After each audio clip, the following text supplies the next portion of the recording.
우리가 이 세상을 살아가는 이유는 평화를 위해서입니다. 평화. 하늘의 하나님과 평화를 이루고 이 땅에서 더불어 살아가는 사람들과의 평화를 이루기 위해서 우리는 살아가는 것입니다. 이 평화의 원리, 사랑의 원리가 십계명에 잘 담겨져 있습니다. 하나님을 사랑하고 이웃을 사랑하는 것이죠. 하나님과의 사랑, 이웃과의 사랑을 방해하는 한 가지 잘못된 성경 해석이 있다고 생각합니다. 그것은 창세기 1장 28절입니다. 창세기 1장 28절. 여러분, 먼저 충만하라에 우리가 집중하면 좋겠습니다. 충만하라. 땅에 충만하라라고 하는 의미를 우리는 어떻게 해석하고 이해하는 게 맞냐면, 땅이 순리대로 작동하고 땅이 순리대로 그 땅의 일을 감당하도록 사람은 지원하고 격려하고 후원하고 돌보라의 의미로 이해하는 것이 맞습니다. 또 정복하라, 다스리라의 의미도 그렇습니다.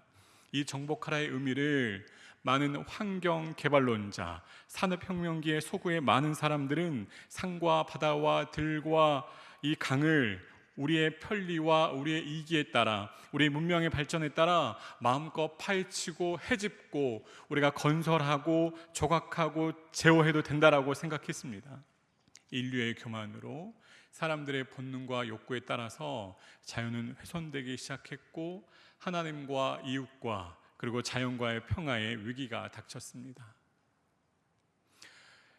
여러분, 1988년도는 기후학적으로 매우 의미 있는 해입니다. 1988년에 지구온난화라고 하는 단어가 공식적으로 사용되면서 많은 사람들이 이 지구의 이상 증세가 시작되었다라고 감지하기 시작했습니다. 기후변화, 온난화의 시기를 지나서 기후 위기의 시대를 우리가 통과하게 되었습니다. 가뭄과 폭우와 홍수와 태풍과 전염병이 우리를 덮치기 시작했습니다. 우리의 육체적, 정서적, 경제적인 피해가 굉장히 큽니다. 굉장히 어렵고 힘든 시기를 우리는 통과하고 있습니다. 그런데 이 기후 위기의 시기를 지나서 많은 분들이 뭐라고 하냐면 기후 재난의 시대가 시작되었다라고 이야기합니다. 과거 2000년부터 2023년도까지 24년 동안 기후 변화로 인해서 400만 명이 사망했다고 합니다. 이 숫자는 세계보건기구가 지정한 팬데믹, 코로나를 제외한 팬데믹 상황에서 사망한 인구 수보다, 사람 수보다 더 많습니다. 또 앞으로 1450만 명이 이 기후 위기와 이 기후 재난으로 사망하게 될 것이고 12조 5천억 달러의 경제적 손실이 예상된다라고 이야기합니다. 또 수많은 사람들이 해수면의 상승으로 인해서 홍수로 인해서 주거지를 잃게 될 것이고 또 수많은 1억 8천만 명이 난민이 될 것이다, 기후 난민이 될 것이다, 그렇게 예측하는 이 저널의 기사들이 너무나 많이 있습니다. 특별히 2022년도는 기후학적으로 매우 의미 있는 한 해였습니다. 지역과 대륙을 초월해서 전 지구적으로 기후 재난과 붕괴적인 현상이 크게 일어났습니다. 특별히 작년 23년 7월은 기후 온도를 관측한 이래로 지구가 가장 뜨거운 한 달이었습니다. 그래서 사람들이 이제 지구 온난화의 시대라고 이야기하지 않고 지구 열대화의 시대라 그렇게 이야기합니다. 또 여러분 보시면 한쪽 편의 그림은 제주도를 이야기합니다. 지구가 계속해서 아프기 시작하면서 해수면이 상승합니다. 바닷물이 계속해서 땅 육지 위로 올라오는 거죠. 1970년을 0으로 기준했을 때 이제 2100년이 되면 100mm 이상, 1cm 이상 계속해서 해수면이 상승할 것이다라고 예측하고, 또 기사를 보면 10년 뒤 부산이 물에 잠긴다, 해상도시를 건설을 추진한다, 이 기사는 2021년도의 그 MBC 기사입니다.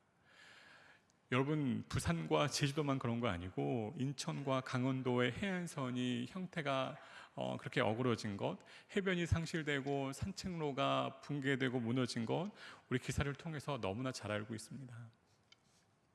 여러분, 또 여러분과 나누고 싶은 이야기가 있는데, 기후 난민이라고 하는 키워드입니다. 기후 난민.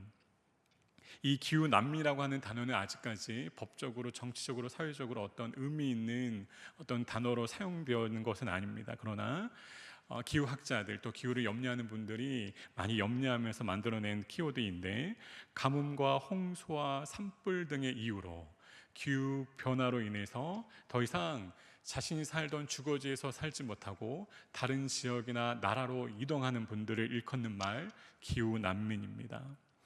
특별히 2022년도에는 전 세계적으로 7,100만 명의 난민이 발생했다고 합니다. 그런데 우리가 눈여겨볼 것은 7,100만 명의 난민 중에 기후 난민이 50%를 넘어섰습니다. 3,300만 명이 가뭄과 홍수와 이러한 산불 등의 이러한 기후 변화로 인해서 더 이상 살 수 없어서 다른 지역이나 나라로 이동하는 분들 3,300만 명이라고 합니다. 여러분, 세계은행에서 보고하는 그 자료에 의하면 아마도 이 수준으로 기후 변화가 계속해서 심각하게 이루어진다면, 기후 위기가 지속된다면 2050년에는 1억 4천만 명의 기후 난민이 발생할 것이다, 그렇게 예측하기도 합니다. 그런데 이 기후 난민이 우리에게 왜 우리가 좀 눈여겨보고 또 우리가 집중해야 하냐면, 시리아 내전과 같은 상황이 일어날 수도 있기 때문입니다. 시리아 내전은 2011년부터 현재까지 13년 동안 지속되고 있는데, 시리아 그 조그만 나라에서 내전으로 인해서 50만 명 이상의 사망자가 발생했습니다. 이 시리아 내전은 시리아 내부의 독재 정치와 종교적인 갈등으로 갈등의 폭이 심화되면서 전쟁으로 치닫게 되었습니다. 그러면 이 독재 정치와 이 종교적인 갈등이 왜 이루어졌느냐, 왜 시작되었느냐? 시리아에 살고 있던 지방과 지역에 살고 있던 시골에 살던 분들이 도시로 이동하면서 빈부격차가 커지면서 여러 가지 갈등의 요소들이 생기기 시작한 것입니다. 그러면 왜 이분들 지역과 시골에 살지 않고 도시에 와서 갈등과 싸움이 커지면서 전쟁으로 치달았는가? 2006년에서 2010년까지 최악의, 수백 년 만에 가장 큰 최악의 가뭄이 이 중동 지역의 시리아 지역에 들이닥쳤습니다. 시리아 내전은 기후학자들이, 사회학자들이 생각하기에 기후 위기의 사건이 전쟁의 사건으로 이어지는 첫 사례로 꼽고 있습니다. 이 기후 환경의 위기와 이 붕괴가 누구에게 가장 치명적으로, 폭력적으로 다가가냐면 가난한 분들과 어린 세대에게 치명적으로, 폭력적으로 다가가게 됩니다. 어떤 조사에 의하면 2020년에 6세였던 이 아이는 산업혁명기 이전의 6세 아이보다 홍수를 경험할 확률이 3배가 높고 가뭄을 경험할 확률은 5배가 넘습니다. 2020년의 6세 아이는 산업혁명기 이전의 이 6세 아이보다 폭염을 경험할 확률이 36배가 높습니다.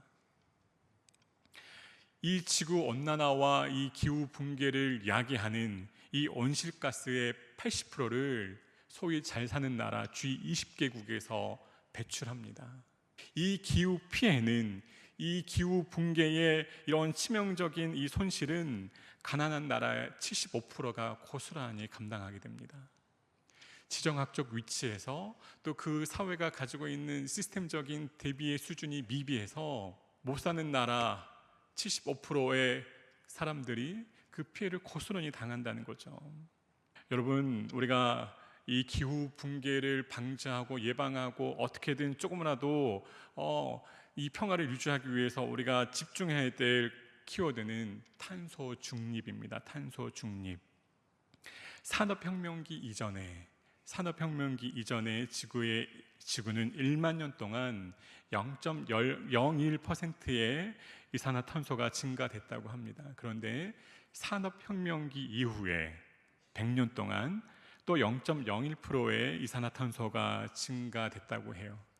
여러분, 그러면 만 년과 100년을 비교했을 때 몇 배가 증가한 거예요? 100배가 증가했습니다. 100배가. 모든 이 기후 위기, 기후 붕괴에 우리가 참여할 때 기후 위기와 기후 붕괴를 늦추고 이 지구를 보호하려고 할 때에 우리가 가장 먼저 중요하게 생각해야 되는 지점, 탄소 중립입니다. 국가와 기업들이 그렇게 할 때에 또 우리 개인들은 여름과 겨울에 방한복을 갖추고 또 옷을 가볍게 입으면서 이러한 탄소 중립에 앞장설 수 있습니다. 또 어떤 분들은, 어떤 기업은 파타고니아라고 하는 미국의 기업은 버려진 페트병을 원료로 삼아서 이 옷감의 원단으로 사용하기도 합니다. 이 기업은 자연 친화적인 이러한 공정과 윤리적인 경영을 통해서 많은 사람들에게 의미 있는 메시지를 던져주고 있는데, 놀랍게도 이 기업이 미국의 3대 아웃도어 기업 중에 하나입니다. 그렇다면 성도인 저와 여러분, 크리스찬인 저와 여러분은 이 기후 위기와 붕괴 앞에서 어떠한 자세와 태도로 살아야 할까요? 어떤 분들은 이 시대의 소비가, 특별히 우리 사회에서 소비 활동이 이렇게 왕성하게 일어나는 것은 돈을 벌 때에 천대받는 것을 돈을 쓸 때 환대받는 것으로 치유받고 싶어서이다, 그렇게 이야기하신 분도 있어요. 여러분, 우리가 소비에 대해서 이렇게 집중하고 소비를 주체할 수 없는 것은 우리 안에 깊은 곳에 공허함과 불안이 있기 때문인 것 같아요. 헛헛함, 치열하고 분주한 일상을 살아가면서 채울 수 없는, 채워지지 않는 그 공허함을 이 소비의 기쁨과 이 소비의 쾌락으로 대체하는 것이죠. 하나님과 평화를 이루고 이웃과 평화를 이루고 자신과 평화를 이루면서 만물의 평화를 주도하는 저와 여러분은 이 소비주의를 극복해야 합니다. 여러분, 그러기 위해서 우리의 가족 공동체와 우리 교회 공동체가 얼마나 중요한지 모릅니다. 하나님께서 붙여주신, 담임 목사님께서 요즘 강조하시는 이 울타리 개념의 이 가족과 교회 공동체에서 인생의 의미와 가치를 온전히 깨닫고 하나님의 은혜로 충만하게 우리의 내면을 공급할 때에, 채워낼 때에, 우리의 몸과 마음을 하나님의 사랑으로 덮을 때에 소비주의의 함정에 빠지지 않을 수 있습니다.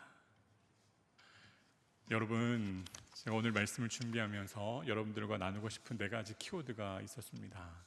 저와 여러분은 청지기입니다. 이 청지기의 사명은 자연 만물에게 고스란히 적용되어야 합니다. 또 하나, 하나님의 사랑과 이웃 사랑을 하기 위해서 부름받은, 하나님과 이웃과의 평화를 위해서 부름받은 저와 여러분은 하나님의 사랑이 담겨있는 만물을 보호할 뿐 아니라 이웃에 대한 사랑의 마음을 구체적으로 몸으로 실천해야 합니다. 우리가 함께 나누었지만 대한민국에서 함께 거주하는, 살아가는 이 가난한 분들, 가뭄과 홍수에 죽음을 당합니다. 또 G20의 이 그 잘 먹고 잘 사는 풍요로운 나라의 소비 활동을 통해서 못 사는 나라의 대부분의 사람들은 죽어갑니다. 기후 재난으로 죽음의 고통을 당하는 이웃들을 생각할 때에 우리가 부단히 노력하고 애써서 절제해야 합니다. 그런데 여러분, 제가 한 가지만 더 말씀드리고 싶은데, 탄소 중립을 이루어내고 우리의 소비 활동을 제어하고 우리의 이익과 본능과 욕구를 절제하면서 이 지구를 보호할 수 있는 방법을 기후학자뿐 아니라 많은 사람들이 상식적으로 너무나 잘 알아요. 그런데 그것을 구체적으로 실천하지 못합니다. 왜 그럴까요? 자신의 이익을 포기할 수 없어서예요. 청지기로 부름받은, 하나님을 사랑하고 이웃을 사랑하도록 부름받은 저와 여러분은 할 수가 있어요. 저와 여러분의 이 시대적 사명과 과업은 손해보는 거예요. 저와 여러분은 그린 불편러로 부름받은 사람들입니다. 환경을 위해서 불편하도록 손해보도록 부름받은 사람들이에요. 우리가 그렇게 살아갈 때에 환경을 위해서, 기후 붕괴에 직면해 있는 이 지구를 위해서 우리의 이기와 우리의 편리함을 포기할 때에 하나님께서 원하시는 평화, 저와 여러분이 이루어 가실 줄 믿습니다.